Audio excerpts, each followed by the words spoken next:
Monumental buildings. Gigantic railway stations. And a digital command center that controls everything. Hundreds of thousands of figures, including even the Millennium Falcon from Star Wars. It's just fantasy. We're in Wunderland. I think being a bit crazy is a major job requirement for working in Wunderland. This is just amazing, isn't it? A creative team that constantly thinks on a scale of 1 to 87.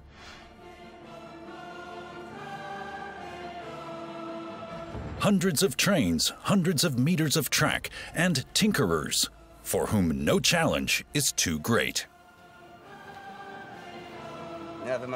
If you make a mistake at the beginning, it has an effect on the whole thing right down the line. Millimeter-perfect precision under constant observation. Everything has to fit exactly, even when time is pressing.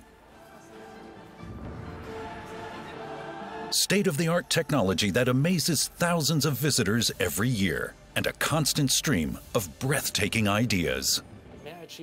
The worst it can do is go wrong. Here, everything is possible.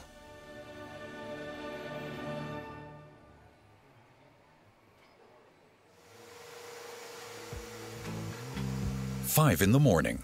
The big cleanup before the big day at the biggest model railway in the world. Careful, careful, careful. Lift it up a bit higher. Yes, I've got it. At the moment, Petra Atvi and Bastian Jakoba still have the whole railway to themselves. A well-coordinated team, because even vacuum cleaning is precision work here. You do occasionally vacuum up a few figures by mistake, but you notice that too because they always rattle. You hear it as soon as you've done it, so you can just open it up afterwards. And sometimes you pick 5 or 6 figures out again and stick them back where they belong. So it's not really a problem. There'll always be some losses. Vacuum cleaning the entire 1,500 square meter model village with all its buildings, vehicles, and inhabitants would probably take more than a year to complete. We're never finished, never. You can't just say we'll start down here and in 3 months we'll be finished at the other end. Like I said, we have a look around every morning and then we decide where to go. Las Vegas, America, perhaps, or Knoffingen. It's always dirtiest there. Or the airport. We know we definitely have to go there at least once a week. Today, the cleaning team has to go into the Alps. It's a good job there are hidden maintenance hatches throughout the entire complex. Nevertheless, Petra Atvi really has to stretch out while she's dusting. After all, even at a scale of 1 to 87, the mountains are still quite high.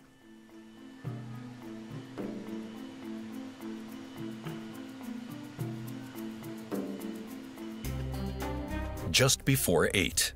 The first visitors have already arrived. It's the school holidays.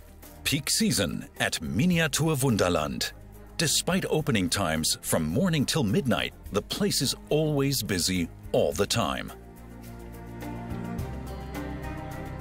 Frederik Braun is ever present. He and his brother Gerrit founded Miniatur Wunderland in 2001. Meanwhile, they've had to introduce a new reservation system. Visitors book their tickets online in advance for a set time window. There's no other way to cope with the masses of people. We dreamed of having 100 to 150,000 visitors a year. That's about 1,000 visitors a day during the main holiday period. Currently, they're attracting much higher numbers. Today alone, we'll see around 5,000 people arriving. Miniatur Wunderland has long been one of the main attractions in Hamburg. Visitors don't only come from all over Germany, but increasingly from abroad as well. Only about 10% come from Hamburg. I think 25 or 30% from 150 kilometers around the city. After 6 months, I got an email from someone in Tokyo asking if I was the guy with the model railway. He'd like to come and see it, and soon flew in from Tokyo. More than 1 million people come to see Miniatur Wunderland every year. It's a great attraction for both young and old. The gigantic track network, the lovingly crafted landscapes, the elaborate buildings. Those coming here are given plenty to see.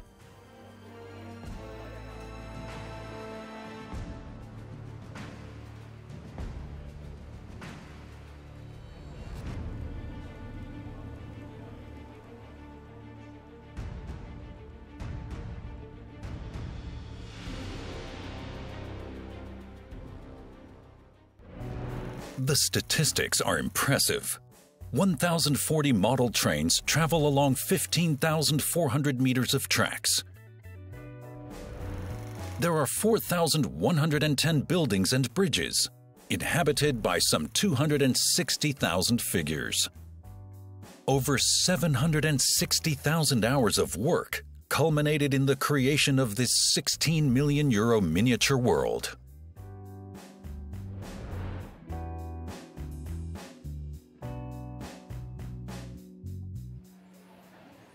The dimensions are just amazing. There's so much here that's simply unique worldwide. The airport, with the planes taking off and landing automatically.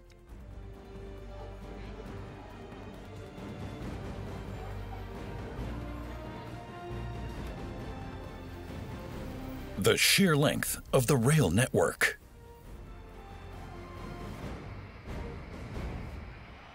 Or also the fact that Hamburg's soccer team scores goal after goal. Here, even the Transrapid roars through Lower Saxony, while old trams rattle through Rome and freight trains through the Grand Canyon.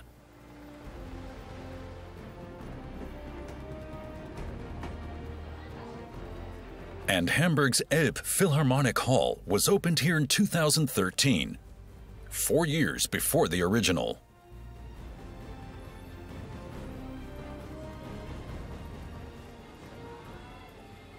Behind all this, there are many creative minds at work. In particular, Wunderland founder Friedrich Braun. A quick meeting at the railway tunnel. That's absolutely fantastic. And when all the lights go on up there, have you seen it? Yeah. On the left and right sides of the wall at about that height. There should be a train as well, though that terminates here. There is one. A very long one that really stops here. Yeah. That'll have to be programmed perfectly. Yeah. You do that the first time, and then it gets a bit worn down and suddenly stops over here. Yeah, but the guys will get that sorted out. So it terminates here, and that's where they get on.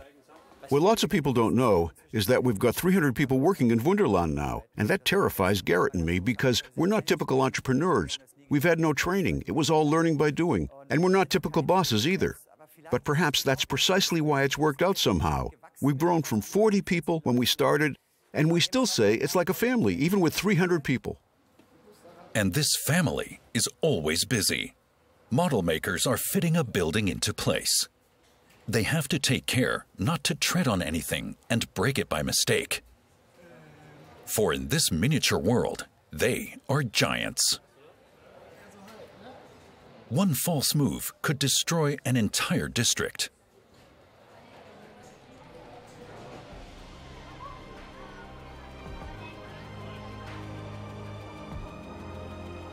When Wunderland was opened, there were 3 sections. The imaginary capital city Knuffingen, with around 10,000 inhabitants. Central Germany, with the Harz Mountains.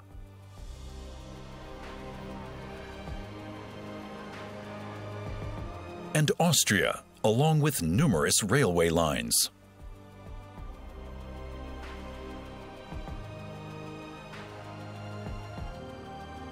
A short time later, Wunderland's hometown was added, Hamburg, with everything that makes this Hanseatic city what it is.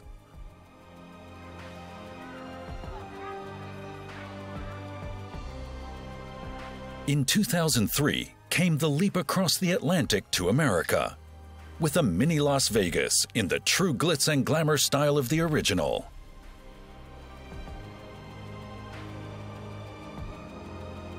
Two years later saw the addition of Scandinavia and a very special highlight, the North Baltic Sea, filled with 33,000 liters of real water and 25 manually controlled cruise and container ships. All combined with a glittery, snowy landscape. Since 2007, Switzerland has also been part of the Miniatur Wunderland, with its imposing mountains. An especially popular feature here is an open-air concert by Swiss artist DJ Bobo. And in 2011, after almost 6 years of construction, Knuffingen Airport was finally opened. It's the only one of its kind in the world. More than 40 aircraft move around the airport site independently, with takeoffs and landings every minute. The entire facility, meanwhile, covers several floors of an historic warehouse building in Hamburg's Speicherstadt district. It consists of 9 interconnected country sections.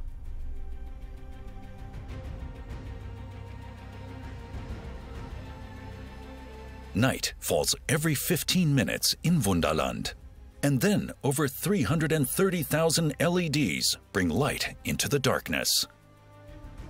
What was initially the mad idea of the two brothers Friedrich and Gerrit Braun has now become one of the main tourist attractions in Hamburg. Miniatur Wunderland offers its visitors an infinite number of photo opportunities.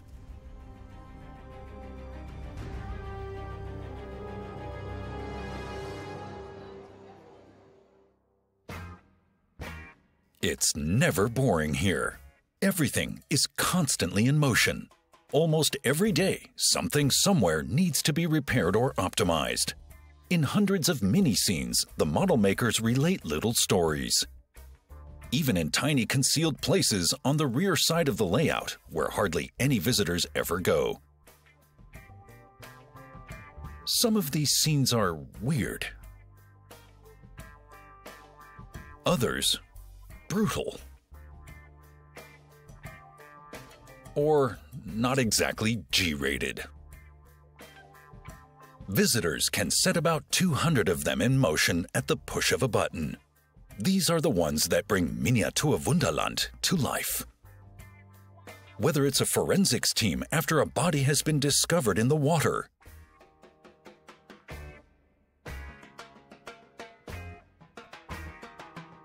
anglers on the Hamburg docks,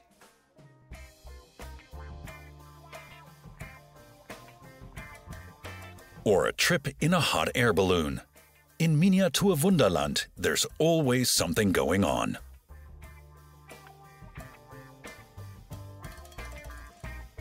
Elephants breaking out of a circus. Chimpanzees relaxing on a beach.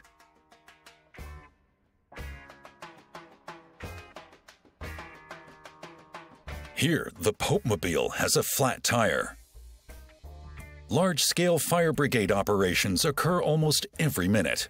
The water from the fire hose, in this case, is made of cotton wool, and the fire is simulated by colored LEDs. For the model makers, however, there's no time for playing.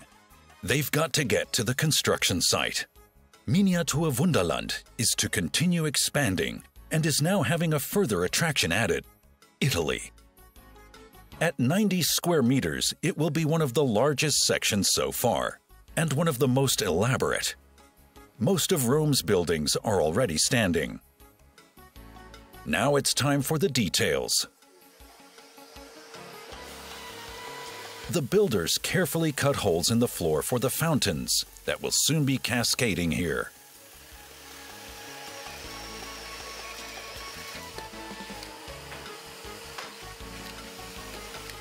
To prepare for this, some of the model makers even traveled to Italy and returned with hundreds of photos and lots of ideas. Gaston Burkhardt was in Cinque Terre. The village of Rio Maggiore held a special appeal for him, so he's now immortalized it here, on a scale of 1 to 87. We've only made references to the village because it looks different in reality. It's difficult to include something like that because I just have a bit of space here and a bit there. The important thing for us was the tunnel. That's original, and that's original too. Some of the houses are original and some are made up. You can't reproduce it all in such detail. The model maker's workshop. Everyone is occupied with Italy at the moment. As time is pressing, the team are working under great pressure. For the new section, 450 buildings have to be completed by hand. It's the only way to give the models their unique appearance. Most of the figures are made and painted in the workshop as well. Susanne Sander is putting the finishing touches on a Roman residential block. As a dog lover, she never misses an opportunity to put a four-legged friend into her models. There are no limits to the imagination here. There are no rules. There should always be something funny in there, something hidden. But that's the best part, just being able to say, that's the way I'd like to see it. Next door to the outfitter's shop for the clergy, Susanne Sander has put in an art gallery. And conveniently located one floor above is the artist's studio, complete with a naked model.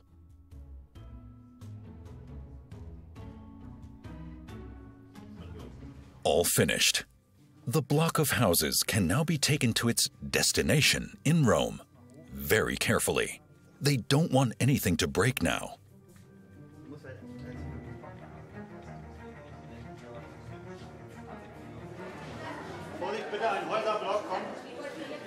The building is one of 450 handmade houses in the new section.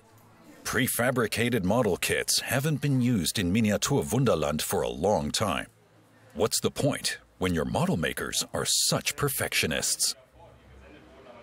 This model consists of hundreds of individual parts. If it's dropped now, weeks of hard work would have been for nothing. But it all goes well. The building fits exactly into the intended gap. The Roman street is complete. Back to the workshop. Christian Rosenau is an expert on aging. He makes sure the buildings and walls are given a realistic patina. With the help of special pigments, he transforms this gleaming white model into antique masonry. We have photos of the originals, like these here, for example. That's what we use as a basis, and try to recreate them as far as possible. We have to keep an eye on the time, of course. It can't take forever. And then we try to integrate it into the layout. So we stick to the originals as far as we can.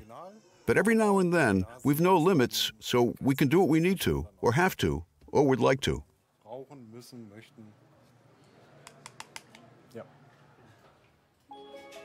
Almost perfect, and very close to the original.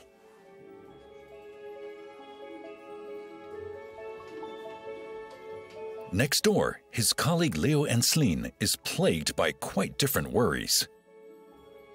He has to finish the Sistine Chapel, but he hasn't yet found the right floor surface.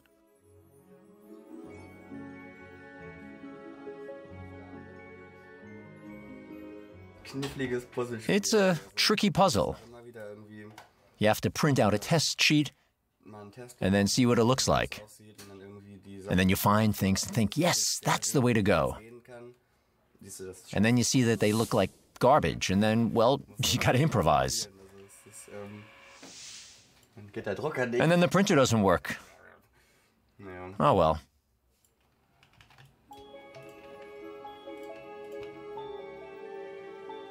This venerable chapel has been Enslin's problem for weeks now, and it's proving to be a serious test for his patience. The numerous details that must be faithful to the original require the highest concentration.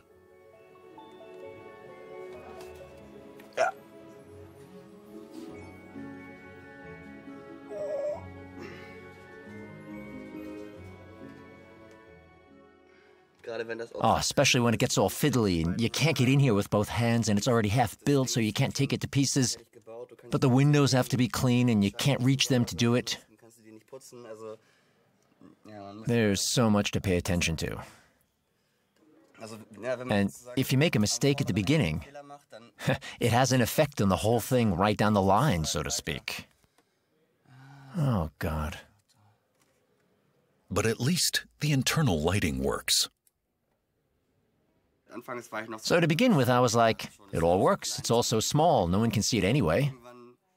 But you eventually come to a point where you start turning into a perfectionist, just for yourself. And then it's all about the final 1% when you think, yes, it's got to be done like that. Otherwise, I'm not being true to myself, so to speak. Next door, in the technical workshop, a discussion about St. Peter's Basilica, which is about to be connected up to the power supply. I'm wondering whether I should take one of these little black plugs we used on the cable car cabins and glue it in here and just put this on top. But then I've got this problem with, what do you think? Yeah, just put it together now and you can see right away how tricky it is. And then you've got a 5-pole connector and a pin strip in there too, right? Right, it'll just break. That'll never work. No. St. Peter's is also one of a kind. It was assembled by the model makers after months of development, and so that it can later shine in all its splendor, Nina Wieghorst has to fit it out with dozens of LEDs.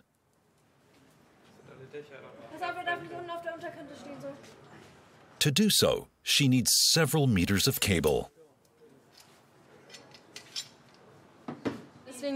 That's why we do it bit by bit.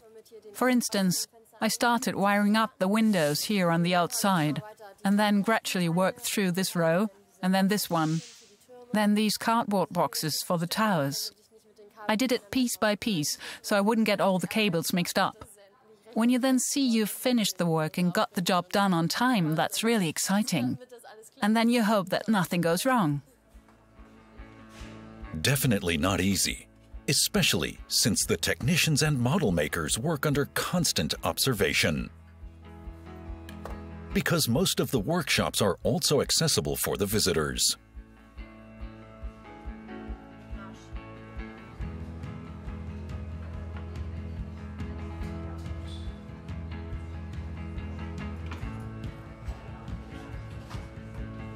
Countless meters of cable later, the job's finally done. St. Peter's Basilica is approaching completion.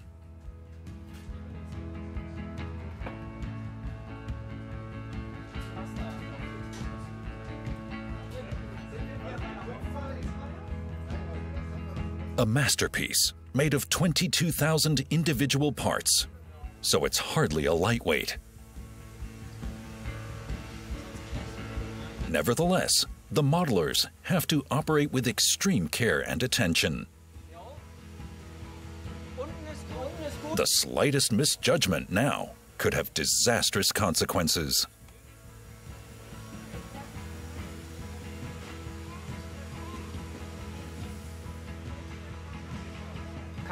The cables fit perfectly, they're not in the way of the tracks. That's great. The trains can get by. All good. Design and construction took almost 2 years. Now all that's missing are the cable connections underneath the model. Down here, there are hundreds of cables and wires. But even so, technician Kenneth Mundel knows his way around this cable jungle perfectly. Here we have, I don't know, around 300 streetlights in the Rome section alone, but we don't switch them all on individually, of course. In the real world, too, each street is basically wired with 3 phases, and that's how we do it as well. And each phase has a slight delay from the moment it's switched on, and that creates quite a colorful picture when all the lamps light up one after the other. But we can bundle these cables together relatively easily, so it looks like less and less. We must have about 10 times as many cables lying around in here than we actually need for the switchable contacts. Underneath the model complex is a different world of cables and connections. Only the technicians know their way around here. For better orientation, they follow a strict color code. Just power supply. That's only the power supply for the railway, nothing else. Here's a nice bundle that goes all the way along here. These are the cables for the points, for the signals.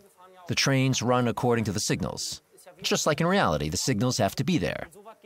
And that works on this power line. This is only electricity here, and over here we have all the cables with the different colors, as you can see. For example, yellow is for normal house and apartment lights. Here, red is for street lighting. White with purple and blue, that'll be for a car and its indicator. And that's how we find our way around. Hundreds of kilometers of cables have already been laid in Miniatur Wunderland, and there's no end in sight.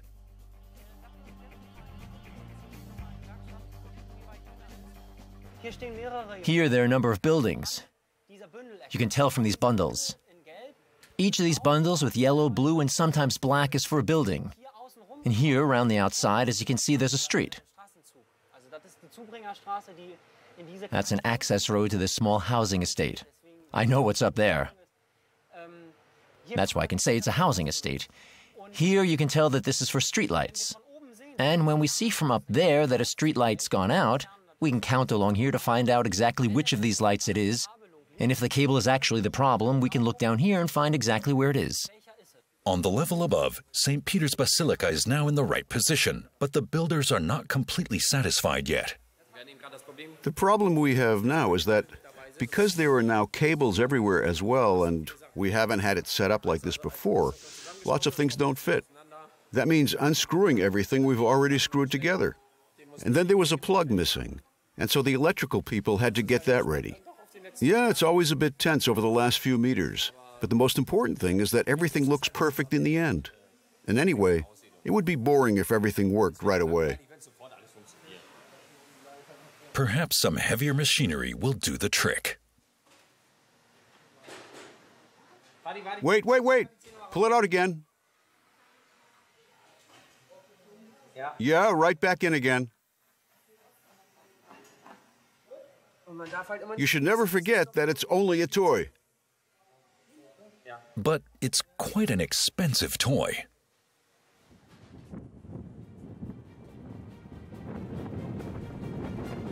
Quite close by, there's an ominous rumbling. Vesuvius. The volcano is soon to be one of the main attractions of the New Italy section.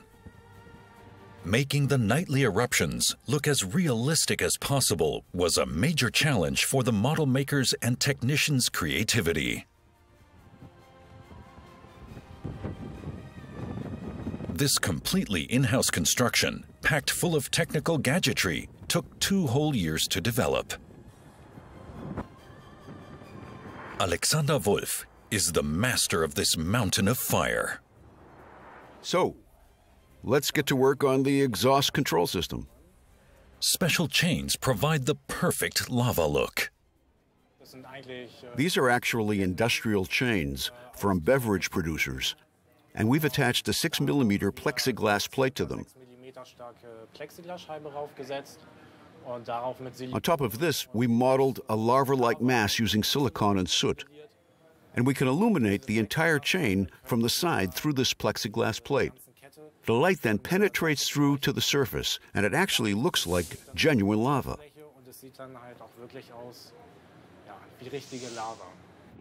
The result is spectacular and frighteningly real.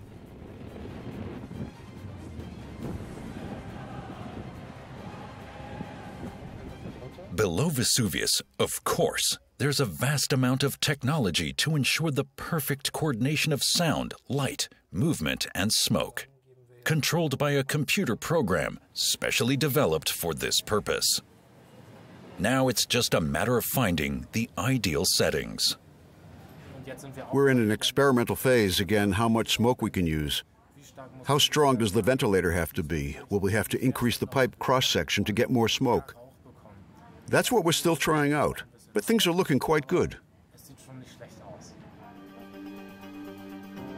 Building Vesuvius took almost 2 years.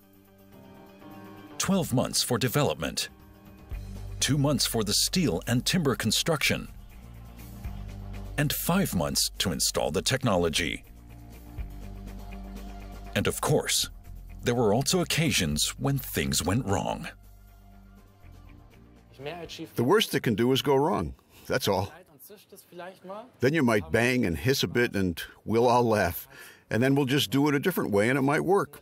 Of course, we do apply a bit of common sense and reason, but basically the approach is trial and error. There's not much time left.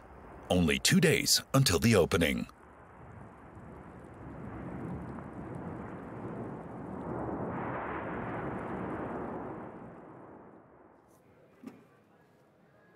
There's still plenty to do at another place as well. So then, give me that piece. That should be the last one, right? Yes, that should be the last. Very soon, more than 100 trains should rattle through Italy. For this purpose, Wolfgang Wicht has laid over 2.5 kilometers of tracks, installed 100 signals, and more than 400 points. I've already laid a total of 16,000 meters of track and about 3,250 points. And because I've been here so long, right from the start, I've gained a bit of experience in dealing with all the rolling stock and things like that.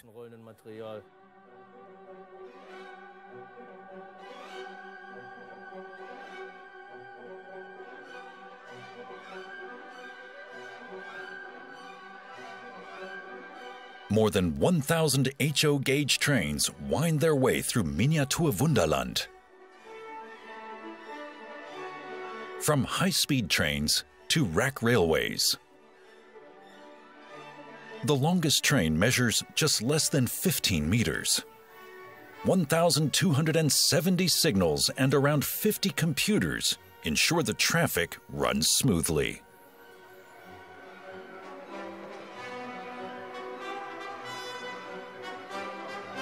Miniatur Wunderland's rail network is 13 kilometers long. Once the new Italy section is opened, it will even be over 15. In reality, that corresponds to a total track length of about 1,340 kilometers. All sections are interconnected and can be accessed by all trains. Whenever new trains are purchased, their first stop is the Locomotive Workshop.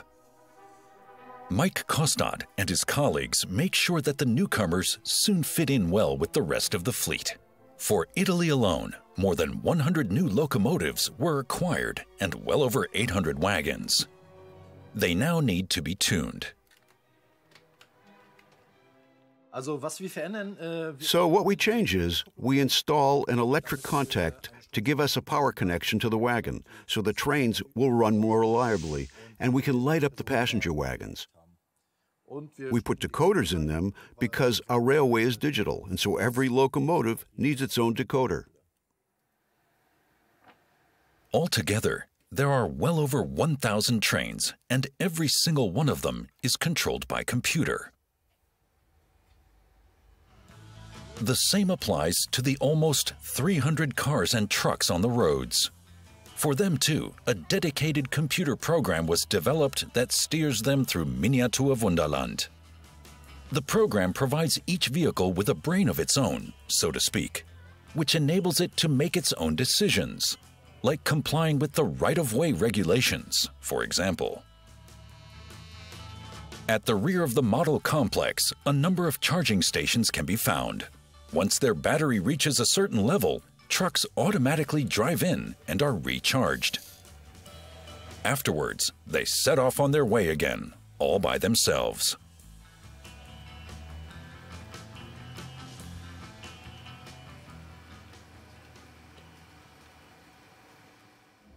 The command center, the nerve center of Miniatur Wunderland. Here, staff members monitor the trains and vehicles. Controlling them is carried out by computers. Should a problem arise, it can be solved from here in the shortest possible time. The way it works is that a train or a certain number of trains is activated in the morning when the complex is switched on, and they carry on running in automatic mode, do one circuit, and then drive into the terminus. Then another train is activated and it does a circuit as well. You can see when a train is active when this shows red here at the front. That means it's active and is waiting for its route to clear. As soon as it leaves, it takes a yellow route, like the one you can see here at the front.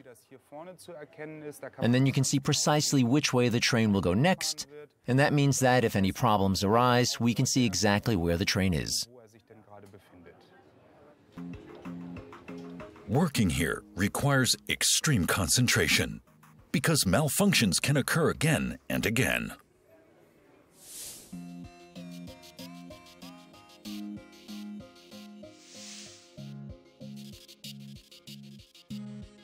Here's an indication for a short circuit in the USA section. It's a bit difficult to see at the moment, of course, because it's so dark. So I'd say I'll go down and have a look at what it is before anything else breaks down. Gerard Beckmann makes his way through the complex. Careful. He has to get to America because the edge of the Grand Canyon is where the broken-down train has come to a standstill.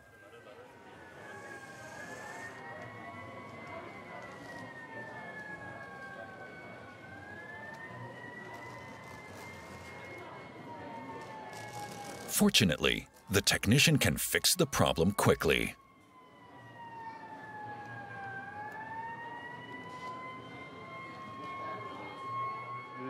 Command center for Gerard. Switch USA 2 back on, please, and start the train up again. Everything back to normal. We have a number of options. We can climb on top of the model. It's almost always strong enough and accessible. If that's not possible, there are hatches so we can come up from underneath. Or sometimes we just have to stretch out a hand as far as we can and try and reach it somehow. The finishing touches in Italy. The model makers and technicians have only one more day before opening. And it's all far from being perfect.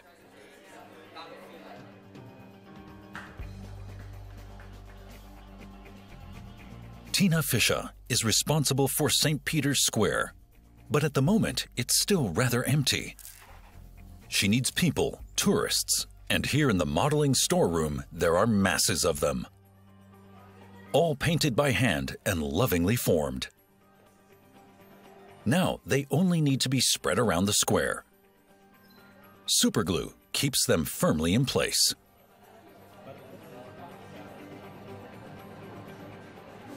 The current situation is that we don't have any large events for which St. Peter's Square would be packed with visitors. It's more of a normal day. We try to keep to pictures or to the situation we saw when we were there, and nothing special was going on. So we are trying to make sure that it's not too full or too empty, but as realistic as possible, and that's actually what makes it so difficult.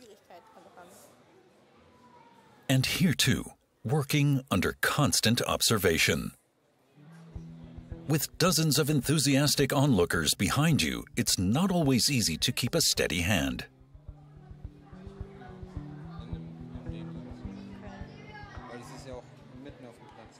Christian Schuh is the expert for water in Miniatur Wunderland.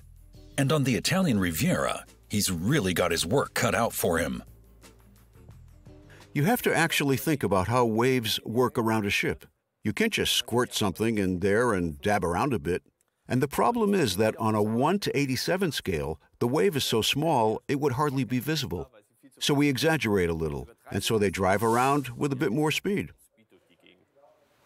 A little white paint adds the finishing touches.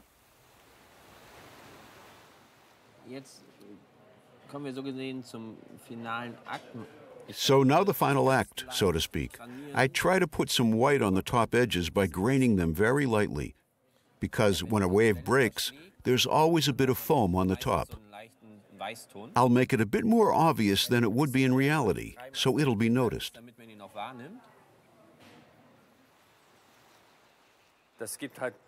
Ultimately, this gives the model that final 10% extra that make people say, wow. It suddenly starts to reflect. And if you look at it at the right kind of angle, you can see the mountain and the whole town reflected in the water.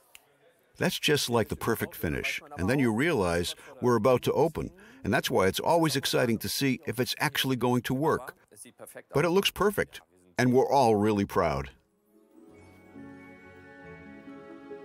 Gaston Burkhardt is not quite satisfied yet. His ice cream parlor is getting a lighting system, but it's not working out quite how it should. I have these special little lamps that Leo made for me because I wanted them this way. But it's round and keeps slipping away.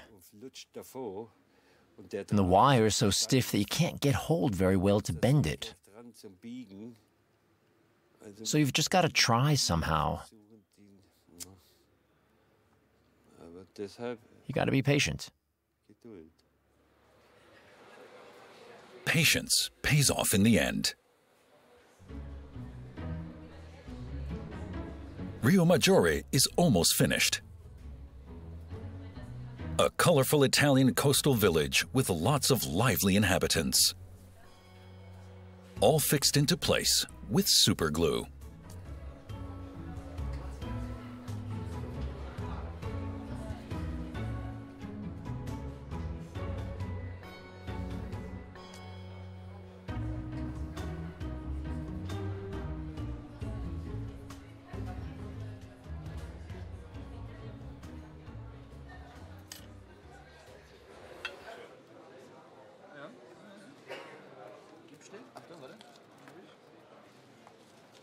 And the Sistine Chapel, too, is finally ready to be installed into the complex.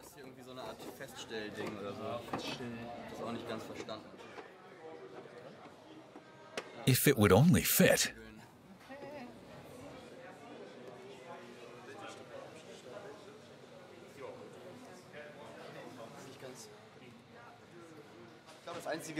I can only assume that all that carrying back and forth, taking it out, moving it around, has somehow warped the entire building.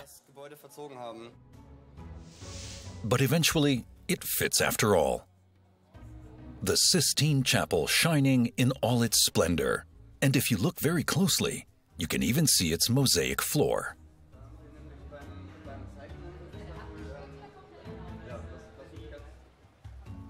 Holger Balasch is the man responsible for the head of the Catholic Church. He's still working on one of almost 200 push-button actions.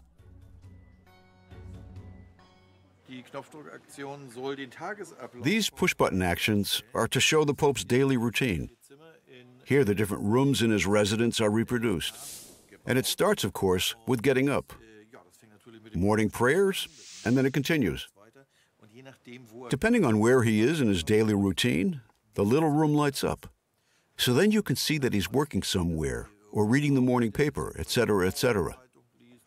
It's all designed so that it can be taken out, because we might get another Pope again at some point.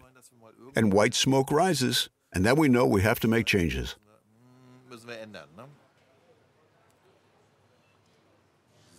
So, let's see what lights up. The study, for example. Or downstairs. That's another room. And we don't know exactly what's going on there. For now, we've roughly described it as a table tennis room. But it's really a secret room where the Pope can let himself go a bit. And then the TV, of course, in the evenings. The Pope watches it to take his mind off things. Tonight we put The Life of Brian on. And suddenly, it's all over. They've actually done it. After 3 years of building and more than 180,000 working hours, Italy is finished at last, just in time. Afternoon or not, it's more than enough reason for celebration.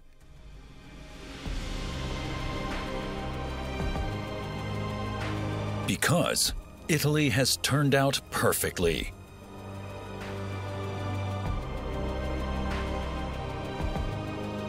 No section of Miniatur Wunderland has ever been as elaborately worked on and as expensive as this one, or has been so close to the original motifs.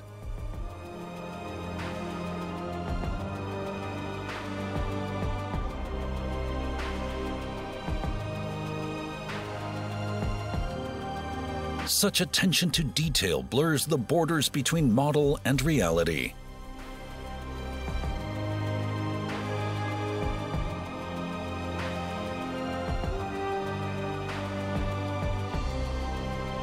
And even the link between the modern and the antique has worked perfectly.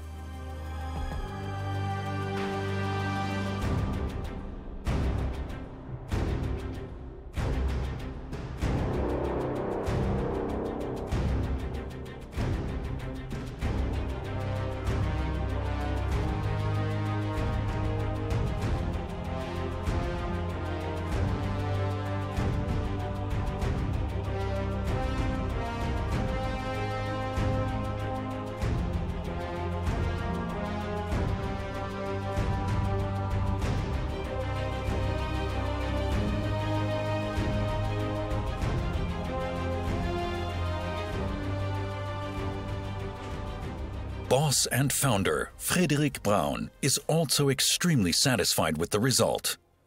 All the more so since the Italy section was a project very close to his heart. But he doesn't have much time to enjoy the moment. He already has new plans in mind. As soon as Italy is open, he intends to carry on building, as Miniatur Wunderland is still far from complete.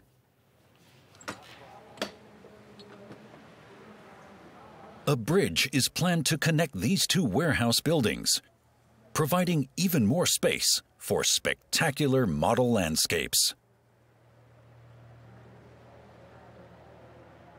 Our idea is to build France here at some point, with the English Channel under the bridge. That's where the trains will run. So you walk along the bridge with a great view down onto the boats on the one side, and on the other side, you walk along the model, which is the English Channel with a piece of France added. Then the trains run into the tunnel and you carry on watching the ships for a bit, and over there, you go on to England. So then, we'll take parts of the ceiling out over there to make it a very high section, and perhaps then carry on into Scotland, a real fairy tale. And then when it's finished, we'll come back and finish building France. That'll take a good 10 to 15 years, but we'll carry on after that too.